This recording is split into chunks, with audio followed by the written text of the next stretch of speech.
My dear students of class 9 and 10, welcome to my presentation on physical education, health science and sports. Today we will discuss on the accident during games, chapter 10. I am Sanjay Biswas, lecturer in physical education, English version morning shift, Rajagottara Model College.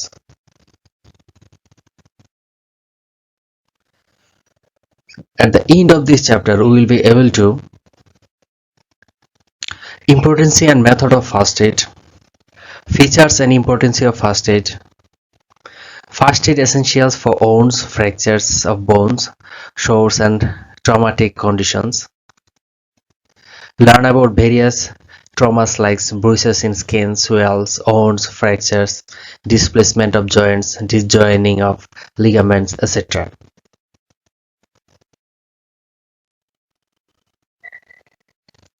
Explain the causes and remedies of the bruises or disjoining of ligaments and fractures and displacement of joints. Describe the classification of bruises, cuts and sores. Explain the first aid or emergency support in case of bleeding of nose, muscle cramp. Be inspired about leading a healthy and hazard-free and happy life.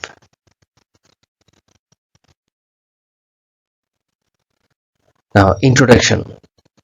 Sports injuries are injuries that occur during sport, athletic activities or exercising.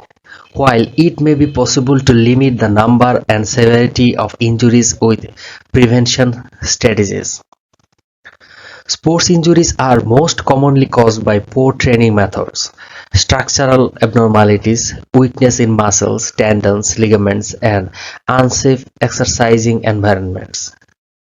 The most common causes of injury is poor training.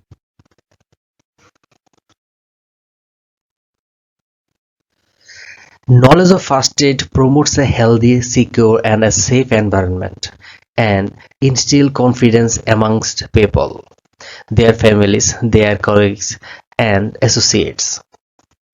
Basic first aid knowledge is very helpful in dealing with trauma situations.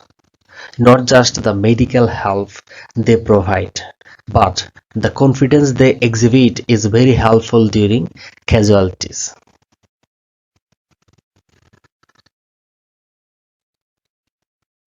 Being trained to provide first aid is useful to oneself and society. A trained person would know how to keep the situation from becoming bad to worse.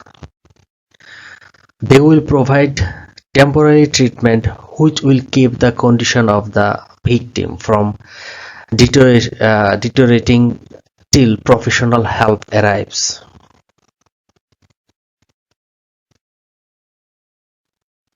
Now let's see what is first aid.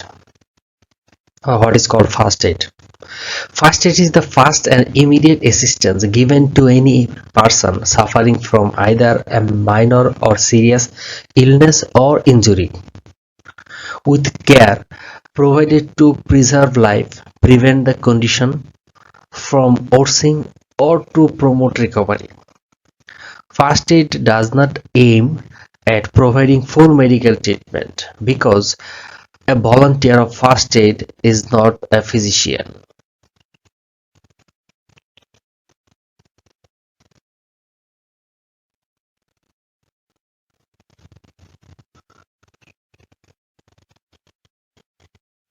What is the main aim of first aid volunteer? The main aim of first aid volunteer is to preserve life of the injured person. Broadly, there are three main aims when administering first aid. 1. Preserve life.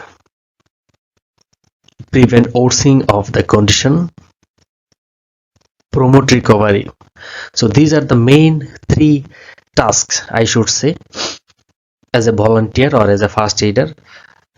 First aider preserve one's life from worsening or from bad situation, then prevent worsening of the condition, save one's life, and try to promote recovery. Lesson 3. Common injuries in sports. Bruises of skin. Skin might be bruised by the blow of playing boots or by a hammer, stone, or any blunt substance. In that case, the skin became smashed or trampled, blood-stained and black-spotted. You see, actually, especially it's a common injury in body contact game. Uh, Also, any other game, this sort of injury can be happened.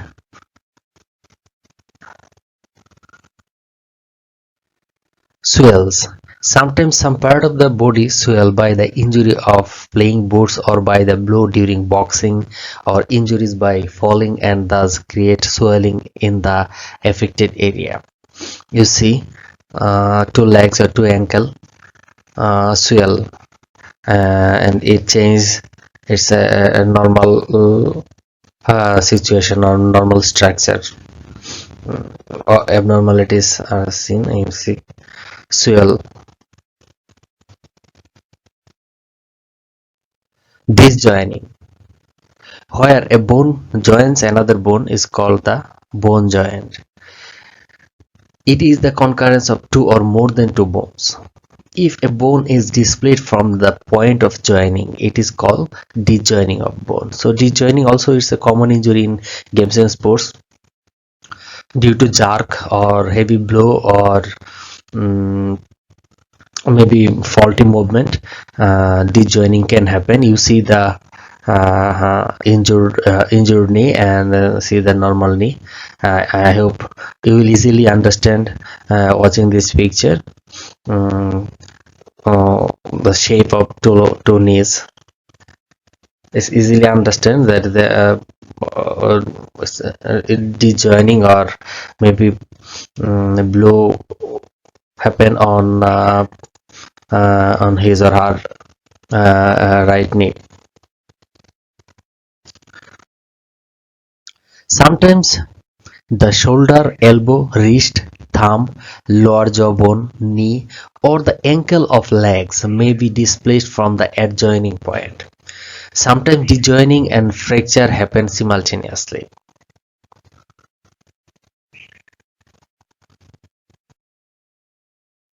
Symptoms of disjoining. The joint would swell, feeling of pain in the joint, disability to move the joint, assume abnormal shape by the misplacement of bone of the joint. So now, what is muscle cramp or muscle pull?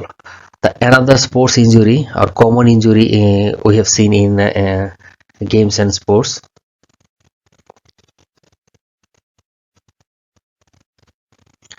A cramp is an involuntary temporary strong muscle contraction or over shortening which may cause a severe pain.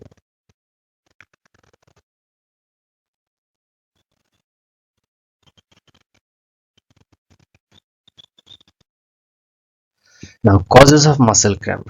There are various causes for which muscle cramp or muscle pull can be happen. Muscle fatigueness, low sodium, um, low potassium, lack of fitness, warm up,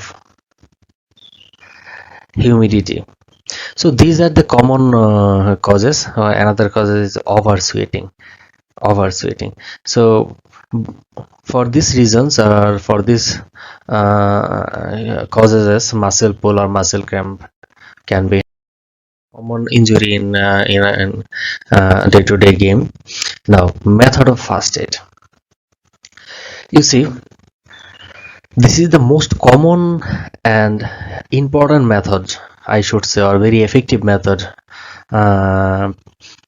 in playing field or in our day-to-day life to relieve from pain or to prevent orsing. I think we can follow these rules. You see, the rice method, or we can say ricer method. So this is a common injury. So let's see what does ricer method means. So here R for rest, So rest means immediate after accident we should be the patient should be given rest, or the injured player should be given rest. Or we should keep him off from the competition or game. Now, so if injury take place, then the second method is apply ice. So I for ice, use ice, and it will be better if we use ice immediate after accident. And we can use ice up to 48 hours, and after 48 hours we should not use ice, or we should reduce the implication of ice. So dear students, you should know that how you use ice. You should not use ice directly on the injured limb. Yes, you can wrap up, or you can use ice bag, and you keep the segment of ice or pieces of ice into the um, ice bag or in a towel. Then you smash the ice and you use the ice on the injured limb for 10 minutes to 15 minutes continuously. Even in many cases you can use up to 20 minutes, but not more than 20 minutes. So you can use ice 10 to 20 minutes continuously, and after that you should take rest for half an hour or 1 hour. And if the injury is very serious, in that case you can use more ice after 1 hour, again for 10 to 20 minutes continuously. So why we should ice, we will use ice because ice will remove the pain. It will reduce the swelling, it will reduce blood circulation on the injured limb. So it will help to promote recovery and reduce pain. C, compression. C for compression. We can use compress on the injured limb. That's why we can keep it in immovable position. Now E for elevation. Yes, we can keep the injured limb above our heart level, because if we keep anything any limbs, any part of our body or organ above our heart level, it will ensure the reduce of blood circulation. So less blood circulation means less swell and less pain. R. R for referral. So if the patient condition is serious, as soon as possible we should refer him or her to the doctor's chamber or in hospital. So you see another method, price method. So riser method, price method, almost everything is same. Look, minor injuries such as mild sprains and strains can often be initially treated at home using price therapy or 2 or 3 days. RICE stands for protection, rest, ice, compression, and elevation. Protection, protect the affected area from injured for further injury, for example by using a support. Rest, avoid exercise and reduce your daily physical activity using crutches or a walking stick may help. If you can't put weight on your ankle or knee, a sling may help if you have injured your shoulder. So rest should be given, and beside that we can give some equipments or instrument by which one can walk easily or move easily, and when he or she need not to uh, put his or her weight on the injured limb. Now ice. Apply an ice pack to the affected area for 15 to 20 minutes every 2 to 3 hours. A bag of frozen fish or similar will work well. Wrap the ice pack in a towel so that it does not directly touch your skin and causes an ice burn. Compression. Use elastic compression bandage during the day to limit swelling. Elevation: keep the injured body part raised above the level of your heart whenever possible. This may also reduce swelling. Lesson 4: what is called fracture? If any bone of the body is broken, this is called fracture. A fracture is complete or incomplete break in a bone resulting from the application of excessive force. So due to excessive force or hard blow by any substance or by others, the normal shape of our bone can be changed, which is called fracture. Let's see the various types of fracture. First, fracture. So ordinary fracture. Ordinary fracture means this fracture happens in the inner part of the body firstly, then the affected area should be made immobile by fastening with splint. You see, especially we are seeing the bone shape its normal position, and here is a crack, which is called ordinary fracture, and it's very difficult to understand without diagnosis or x-ray. So it can be ensured only a physician after diagnosis or x-ray. But as a volunteer or as a first aider, our first duty is to give him rest and use application of ice, and we will refer to him to the doctor. Now describe various types of fractures. Another fracture is compound fracture. You see, as it is also called open fracture because in such cases the broken bone comes out penetrating the skin. You see, the broken bone come out penetrating the skins and come outside. It's easily we are seeing. You see the compound fracture. In this case, the broken bone should be bandaged straight as much as possible, and that part should be made immobile. So dear students, one thing I would like to tell you, in case of fracture or any serious injury, it's my advice, if you are not if you do not have confidence, you should not go for primary treatment, because you need enough confidence. And obviously you just, one thing I should tell him, that you just give the patients, you just motivate the patient and encourage the patient. Even sometimes it can be a better treatment also. So look, the compound fracture. See another picture. Complicated fracture, you see. So in this case, the sharp corner or tip of the broken bone generally affected some important part of the body, such as kidney, liver, lung, or blood vessel. So if it happened, you see, our various organs are important organs covered by another structure like ribs. You see, our ribs bone protect our heart, lung, or various important internal organ.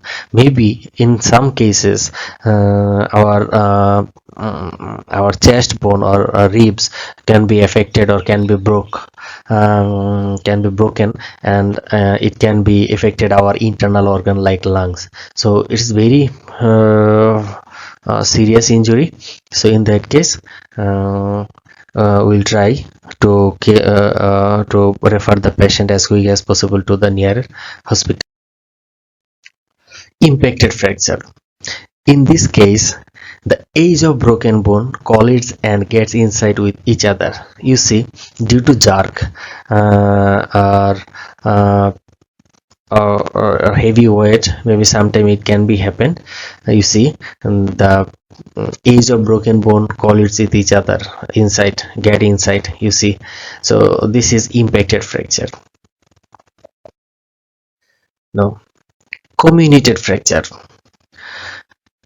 Comminuted fracture, yes, you can easily understand by this picture, and the bone breaks into several pieces, or there are a lot of segments of bone. Bone breaks into many fragments. particularly common in older people whose bone are more brittle or matured, especially for matured bone. If any blow happened, in that case the matured bone breaks into several pieces. So this is comminuted fracture. Now green stick fracture. Sometimes, especially in case of children, the bone does not fracture, rather has some fissure. Bone breaks incompletely, common in children because their bone is more flexible. Bone cracks one side only, not all the way through. Usually only seen in children due to softness of their bone. So this sort of injury is common injury for children or babies below 10 years or 8 years, because their bone is more flexible and immature bone. This sort of injury can be happen. Nose bleeding, dear students, it's a common injury in our day-to-day life, games and sports, and especially there are few sports like boxing, wrestling, and football, where body contact involved. So nose bleeding is a common sports injury. And nosebleeds, so what is nosebleeds? A nosebleed is a loss of blood from the mucous membrane that line the nose, you see. Method of stop bleeding: sit in a comfortable upright position and lean forward slightly. Then pinch your nose until the bleeding is stemmed or stopped. Ask the victim to breathe through mouth.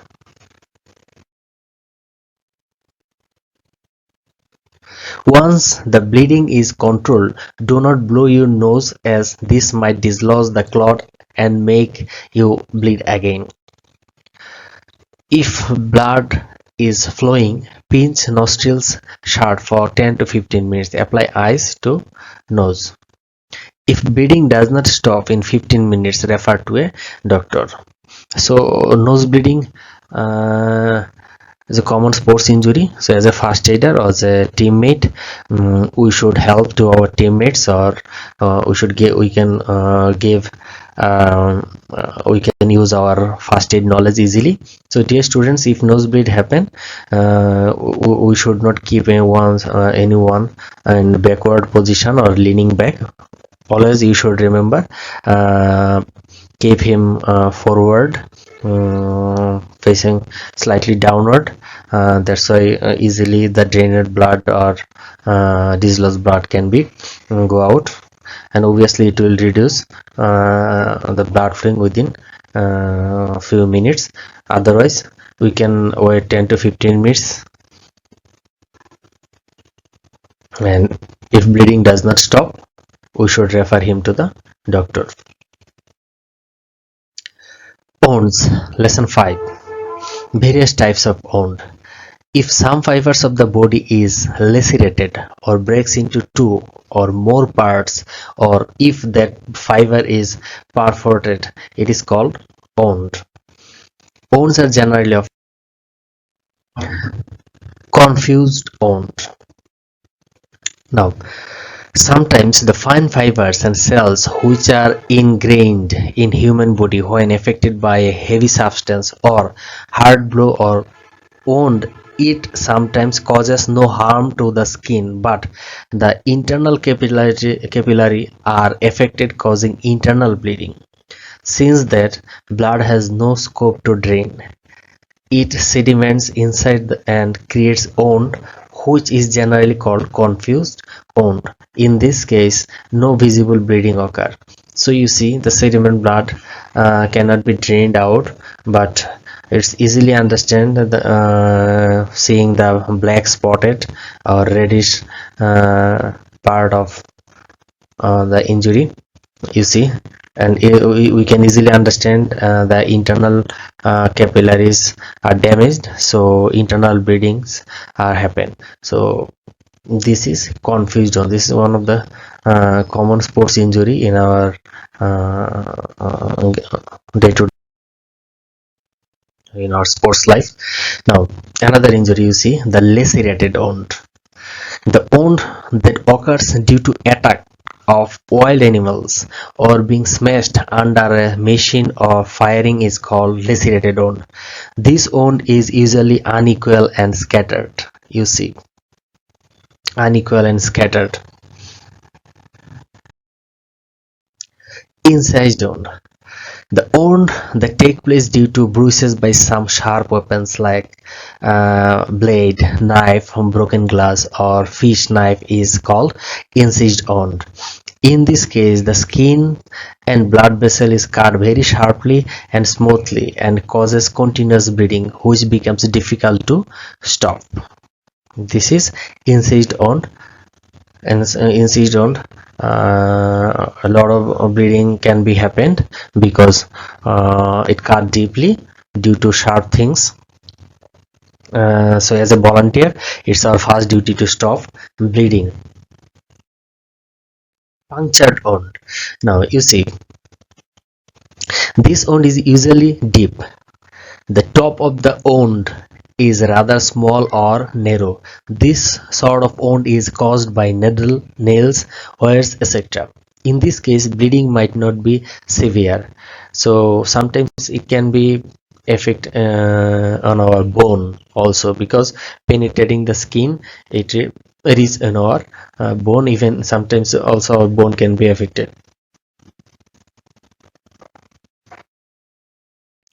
Mixed wound. When a wound happens in combination with more than one wound, it is called mixed wound. The wound from bullet is such that the diameter of the wound at the front is narrow, but inside wound is very large and bigger in diameter, which cannot be sensed from outside. You see, uh, gunshot wound to the chest. So when a bullet enter penetrating the skin, you see there is a small hole, and generally we are not understanding what happened, but when the bullet enter into the human body, it changes its direction, and internally it create complicated wound. But we are seeing only penetrating some small hole, but it affected our internal organs, and the effect of this sort of wound is really very serious. So in that case, as a volunteer, we should stop bleeding and refer to the doctor. Now let's see prevention of sports injury. Dear students, we talked a lot of various types of wounds and fractures, but yes, all these sort of injuries, I mean fracture and wounds, are not common in our sports life, but maybe in our day-to-day life we have seen these sort of injuries. Now let's see how we can prevent our sports injuries. Actually, we cannot say that totally we can prevent, but yes, we can minimize the chances of sports injuries in many cases using various methods and maintaining few rules. Now you can reduce your risk of sports injury if you warm up thoroughly by gently going through the motions of your sport and performing slow sustained stretches. Wear appropriate footwear or equipments. Tape or strap vulnerable joints if necessary. Use the appropriate safety equipment such as mouth guards, helmets and pads. That means we use various types of equipments or instruments during competition. So using all the instruments or equipments, we can minimize the chances of sports injury. Drink plenty of fluids before, during and after the game. Try to avoid exercising in the hottest part of the day between 11 a.m. to 3 p.m. And listen, dear students, it is applicable for the beginner, but I should say those who are well trained or trained a person or well trained person can do it, no problem, because they already adjust themselves and they improve their performance, so they can be at this of load. Now, maintain a good level of overall fitness, particularly in the off season, in the months between playing seasons of our sport. So when we have a time, when we do not have competition, I mean in our transitional period, we will prepare ourselves physically and mentally through various exercise. Now, cross train with other sports to ensure overall fitness and muscle strength.